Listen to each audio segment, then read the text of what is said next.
بسم اللہ الرحمن الرحیم نحمده ونصلی علی رسوله الکریم اما بعد فقد قال اللہ تبارک وتعالی فی القرآن الکریم اعوذ باللہ من الشیطان الرجیم بسم اللہ الرحمن الرحیم والذین عملوا السیئات ثم تابوا من بعدها وآمنوا ان ربک من بعدها لغفور رحیم ولما سکت عن موسى الغضب اخذ الالواح وفي نسختها هدى ورحمة للذين هم لربهم يرهبون صدق اللہ العلی العظیم۔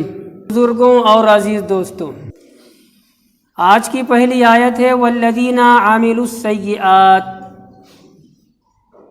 ثم تابوا من بعدها وآمنوا ان ربک من بعدها لغفور الرحیم۔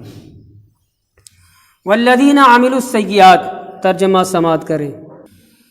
حضرت موسیٰ علیہ السلام کا جو واقعہ چل رہا ہے اسی کے واقعے کے اندر ہے۔ اور وہ لوگ جنہوں نے گناہ کیے، جن لوگوں نے گناہ کا کام کیا، گناہ کیے، سیئتن واحد ہے، سیئات جمع ہے، گناہوں کے کام کیے۔ اور وہ لوگ جنہوں نے گناہوں کے کام کیے، گناہ کیے، ثم تابوا، پھر توبہ کیا، ثم تابوا، پھر توبہ کیا۔ توبہ کب انسان کرتا ہے؟ تنبہ ہوتا ہے نا میں نے کیا کیا، یا دوسرا بدلاتا ہے کیا کیا آپ نے، اچھا میں نے ایسے کر اللہ استغفر اللہ استغفر اللہ۔ جن لوگوں نے گناہوں کے کام کیے، ثم تابوا، پھر توبہ کیے، پھر انہوں نے توبہ کیا، من بعدها، اس کے بعد یعنی گناہوں کے کاموں کے بعد توبہ کیا، وآمنوا، جو توبہ کیا تو اس کے بعد کہتا ہے قرآن وآمنوا، پھر ایمان لائے۔ توبہ کون کرے گا؟ جو پہلے ہی سے اللہ کو ماننے والا ہو، گناہ ہو جائے، اس کے بعد جب گناہ ہو گیا تو اس کو تنبہ ہوا، اس کو پتہ چلا بعد میں ہم نے ایسا کر دیا، یا کسی نے سمجھایا بتلایا، تبلیغ کی دعوت کا کام کیا آپ نے، ایسا استغفر اللہ اللہ توبہ یہ ہوتا ہے۔ ایمان والا ہی نہیں ہے تو توبہ لاکھ کرے، تو اس کے جب ایمان والا نہیں ہے اور توبہ کر رہا ہے تو اس کی اس توبہ میں، اس بندے کی اس توبہ میں یہ بھی تو ہوگا کہ ابھی تک میں نے کفر کیا، شرک کیا، یا اللہ مجھے معاف کر دے، اب میں تجھے مان رہا ہوں، لا الہ الا اللہ پڑھ رہا ہوں، تو اس کی توبہ میں ایمان کا اقرار بھی ہوگا۔ اور قرآن نے یہاں بھی دیا ہے ثم تابوا من بعدها، سیئات کے بعد، گناہوں کے بعد توبہ کیا، وآمنوا، پھر ایمان لائے۔ تو سوال ہو رہا ہے کہ نہیں ہو رہا ہے؟ جب گناہ کیا پھر توبہ کری پھر ایمان لانا مطلب کیسا ہے؟ مطلب یہ ہے پھر جمے رہے ایمان پر، اپنے ایمان پر پھر وہ جمے رہے۔ ان رب، آپ اس کے بعد کیا مژدہ ہے قرآن کا اعلان ہے، ان ربک من بعدها لغفور الرحیم۔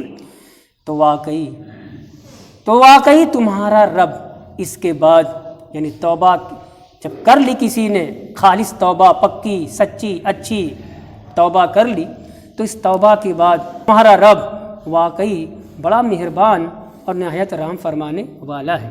آیت کا انطباق دونوں پر ہوتا ہے، یوں کہو انسانوں کے دونوں طبقے پر ہوتا ہے، ایمان کے دائرے میں رہ کر کے گناہ ہو گیا اور گناہوں کے بعد تنبہ ہوا، یا کسی دوسرے ایمان والے نے سمجھایا بتلایا کہ تم نے کیا کیا تو توبہ کیا، تو یہ بھی مطلب ہے، یا پھر یہ مطلب ہے، یہ بھی مطلب ہے کہ گناہ پر گناہ کرتے رہے، یعنی کفریا شرکیا کام کرتے رہے، ثم تابوا، پھر توبہ کی، اور ان کی اس توبہ میں کیا ہوگا؟ ایمان کا اقرار بھی ہوگا۔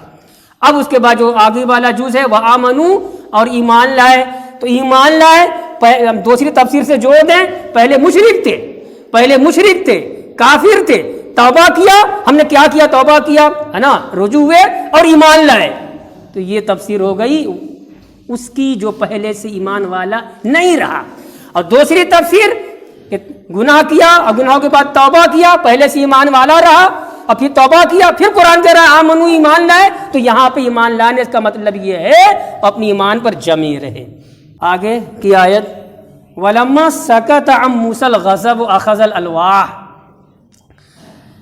اور جب موسیٰ علیہ السلام کا غصہ ٹھنڈا ہوا، غصہ ٹھنڈا ہونا، یہاں ٹھنڈا ہونا کوئی لفظ نہیں ہے، لیکن غصے کے ساتھ جب غصہ اترے، غصہ ختم ہو، تو یہ اردو محاورہ ہے، یہ اردو محاورہ ہے، غصہ ٹھنڈا ہونا، غصہ ختم ہونا۔ اور یہاں پہ قرآن نے دیا سکتا، سکتا کے معنی ساکین ہونا، رکنا، خاموش ہونا، تو غصہ خاموش ہوا، یہ اردو میں بولتے نہیں ہیں، تو محاورہ آگے سامنے رکھ کر ترجمہ کرتے ہیں۔ وَلَمَّا سَكَتَ عَن مُوسَى الْغَضَبُ، اور جب موسیٰ کا غصہ خاموش ہوا، یعنی جب موسیٰ کا غصہ ٹھنڈا ہوا، غصہ اترا، کیا کیا؟ اخذ الالواح، لوح مانے تختی، جمع الواح، اخذہ اٹھائی، موسیٰ نے تختیاں اٹھا لی، اپنا ہاتھ خالی کرنے کے لیے تورات کی تختیوں کو جلدی سے جو رکھا تھا ٹوٹ بھی گئی تھی، یہ میں نے بیان کیا تھا کہ نہیں تفسیر میں، ٹوٹی بھی۔ قرآن کہتا ہے وَلَمَّا سَكَتَ عَن مُوسَى الْغَضَبُ خَذَ الْأَلْوَاحَ، تو اس نے یعنی موسیٰ نے اٹھا لیا الالواح، تورات کی تختیوں کو۔ اب تنبہ ہوا کہ میں نے کیا کیا، پہلے جو نازل ہوا اس کو پہلے لے ہے۔ قرآن کہتا ہے وَفِي نُسْخَتِهَا هُدًى، اور اس کے نسخے میں، نسخہ کہتے ہیں ایک ٹکڑا، تو نسخہ کہتے ہیں کسی کتاب کا دو جز، یہ ایک نسخہ ہے، یہ ایک نسخہ ہے۔ تو تورات تو وہی ایک تھی، پھر قرآن کہہ رہا ہے تورات کے بارے میں وفی نسختہا، اس کے ایک حصے میں، تو یہاں پہ نسخہ سے مراد ہم جز نہیں نکالیں گے، نسخہ سے مراد اس کی تحریر ہے، جو کچھ لکھا ہوا تھا۔ اب وہ کتنے اجزاء میں تھی، کتنے جز میں تھی، کتنی جلدیں تھی، کتنی تختیاں تھیں، اس سے بحث نہیں ہے۔ وفی نسختہا، اور اس کے نسخے میں، یعنی اس کی تورات کی تحریروں میں جو کچھ لکھا ہوا تھا تورات میں، تو تورات کی تحریروں میں کیا تھی، اس کے مضامین میں کیا بات تھی؟ قرآن کہتا ہے ہدی و رحمہ، ہدایت تھی اور رحمت تھی۔ جس طریقے سے قرآن کے بارے میں قرآن خود کہتا ہے ہدی للناس، کہیں فرماتا ہے قرآن خود اپنے بارے میں فرماتا ہے ہدی للمتقین، قرآن سراپا ہدایت ہے انسانوں کے لیے۔ تو یاد رکھیے کہ ایسے ہی اللہ کی ہر کتاب اپنے زمانے میں سراپا ہدایت تھی انسانوں کے واسطے، تورات ہدایت تھی اپنے زمانے کے سارے انسانوں کے واسطے۔ حضرت عیسیٰ پر انجیل نازل ہوئی، وہ انجیل اللہ کی کتاب تھی، وہ سارے انسانوں کے واسطے ہدایت تھی۔ داؤد علیہ السلام پہ زبور نازل ہوئی، تو زبور سراپا ہدایت ہے، ہدایت تھی، رحمت تھی، ہدایت تھی انسانوں کے واسطے۔ تو یہاں پہ وہی بات ہے وفی نسختہا، اور اس کی تحریروں میں، تورات میں جو کچھ لکھا ہوا تھا تو اس کی لکھاوٹ میں، اس کی تحریروں میں، مطلب یہ اس کا جو مضمون تھا اس میں سراپا ہدایت تھی، ورحمت، اور رحمت تھی۔ کن کے لیے؟ کن کے لیے؟ للذین ہم لربہم یرہبون، ان لوگوں کے لیے سراپا ہدایت تھی، رحمت تھی جو لوگ اپنے رب سے ڈرتے ہیں۔ وفی نسختہا، اور اس کے نسخے میں، اختلفوا فیہ، مفسرین نے اختلاف کیا اس معاملے میں کہ نسخہ کیا، یہاں قرآن نے کیوں کہا تورات کے بارے میں؟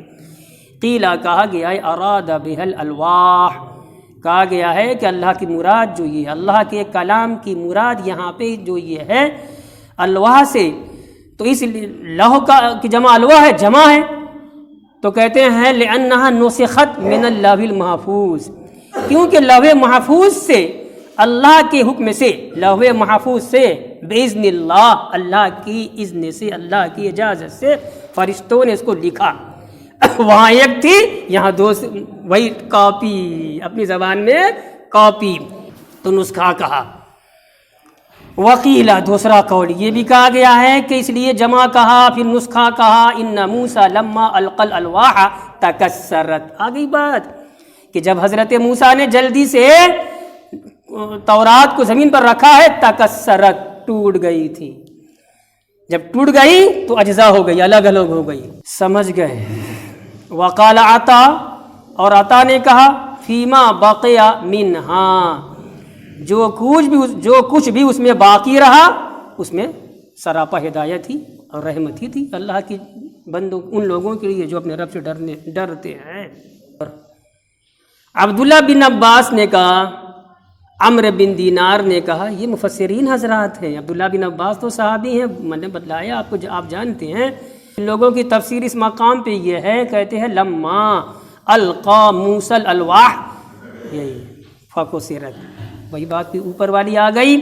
حضرت موسیٰ نے جب جلدی سے تورات کو رکھا ہے بھائی سے پوچھ تاچھ کرنے کے لیے، فکسرت، ٹوٹ گئی، تورات ٹوٹ گئی جو سیل پر تھی، ٹوٹ گئی، اور ادھر کلام ہوا ہے، بات چیت ہوئی ہے، غضب میں جلال میں ہے، جو تنبؤ ہوا ہے دیکھا کر ٹوٹ گئی۔ ساما 40 یومن، 40 دن روزہ رکھا حضرت موسیٰ علیہ السلام نے۔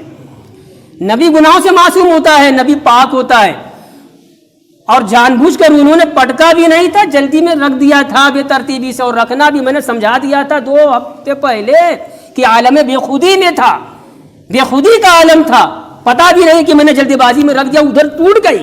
ادھر جب بات چیت ہوئی ہے، مکالمہ ہوا ہے، جب غصہ ٹھنڈا ہوا، دوبارہ اٹھایا تو ٹوٹی ہے۔ استغفر اللہ، اللہ توبہ، اللہ کی طرف رجوع ہو رہے ہیں، یا اللہ میں نے جان کر نہیں کیا، اور اس کی وجہ سے اس ایک حل کی کیا کہیں غلطی، ہاں نبی معصوم ہوتا ہے، ہمارا عقیدہ ہے، آپ کا عقیدہ ہے، سارے اہل سنت والجماعت کا عقیدہ ہے، سارے ائمہ کا عقیدہ ہے، نبی گناہ گار نہیں ہوتا، وہ گناہ کر ہی نہیں سکتا ہے، چھوٹا گناہ ہو بڑا گناہ ہو، کیونکہ اللہ نے اس کو نبی بنایا ہے۔ جیسے ہی کوئی نبی، سمجھا رہا ہوں، جیسے ہی کوئی نبی گناہ کرے گا تو مطلب یہ ہوا کہ استغفر اللہ، اللہ کو بھی علم نہیں تھا، اللہ کو بھی نہیں معلوم تھا کہ کس کو نبی بنا رہا ہے، جا کر گناہ کرے گا وہ نہیں، اسی لیے نبی معصوم ہوتا ہے، نبی معصوم ہوتا ہے۔ اب آپ یہاں آپ سوال کرو مولانا صاحب، جب نبی معصوم ہوتا ہے، ہلکا سا گناہ بھی نہیں کر سکتا، جان بوجھ کر انجانے میں بھی نہیں کر سکتا، کیونکہ اس کی حفاظت کی گارنٹی خدا نے لے لی ہے، اس لیے نبی بنایا ہے۔ تو پھر حضرت آدم نے کیا کیا تھا؟ وہ غلطی ہی تو تھی، وہ گناہ ہی تو چھوٹا سا تھا، رب نے منع کیا کھانا مت، کھا لیا، تو پھر کیا ہے؟ وہ بھی تو نبی تھے، پہلے نبی تو وہی ہیں۔ اس کا جواب یہ ہے کہ حضرت آدم نے جان بوجھ کر قصدن خدا کے حکم کی نافرمانی نہیں کی تھی، اور وہ پہلے انسان تھے، اور وہی ان کا نسیان ہے، وہ پہلے انسان تھے اور وہی ان کا نسیان ہے۔ تو ہر انسان کے اندر نسیان ہوتا ہے، یعنی کتنا ہی پڑھا لکھا ہو جائے، کتنا ہی وہ گریجویٹ ہو جائے، اور کتنا ہی وہ سنجیدہ ہو جائے، باشعور ہو جائے، پڑھ لکھ لے، کچھ بھی ہو جائے، کتنا ہی بڑا عالم ہو جائے، مگر اللہ نے جو دماغ دیا ہے نا، تو کہیں نہ کہیں کبھی بھول ہو جاتی ہے۔ یہ بھول کہاں سے چلی ہے؟ جس کو نسیان، جب انسان ہے تو ہر انسان کے اندر نسیان ہے، اور نسیان کیا ہے؟ یہی بھول جو حضرت آدم بھول گئے تھے، کہ رب نے منع کیا تھا، بھول گئے، مگر کھا لیا، رب نے کھا لیا، یہ ہے۔ تو خلاصہ کلام یہ کہ ہر نبی گناہ سے معصوم ہوتا ہے، میں نے تو بار بار کہا ہے، اور کوئی کاٹ ہی نہیں سکتا، نبی اور رسول کے علاوہ کوئی معصوم نہیں ہوتا ہے۔ 40 دن روزہ رکھا تھا، اسے جلد بازی کی وجہ سے جو کام ہوا تھا ان سے۔ ہدی و رحمہ کی تفسیر کر رہے ہیں کہ سراپا ہدایت تھی، یعنی ضلالت سے ہٹا کر کے ہدایت کے کاموں پہ لگانے کی اس کے اندر تعلیمات تھی، اور رحمت تھی عذاب سے ہٹا کر کے رحمت کا باعث ہونے، اور اس کے جو وسائل ہوتے ہیں اس کے اندر سب درج تھا، جس طریقے سے قرآن ہے، ہدایت ہے، رحمت ہے۔ للذین ہم لربہم یرہبون کی تفسیر کر رہے ہیں، ان لوگوں کے لیے سراپا ہدایت، سراپا رحمت تھی تورات، اور تورات کے نسخے یعنی اس کی تحریریں، جو لوگ رب سے ڈرتے ہیں، جو لوگ اپنے رب سے ڈرتے ہیں۔ یرہبون کی تفسیر کر رہے ہیں خائفون، خوف کرنے والے ہوتے ہیں، کوئی ایسا کام نہ کر دیں، ہماری ذات سے کوئی ایسی حرکت نہ ہو جائے جس سے خدا ناراض ہو جائے، ڈرتے رہتے ہیں، یہ تفسیر کر رہے ہیں۔ 2 آیت ہوئی۔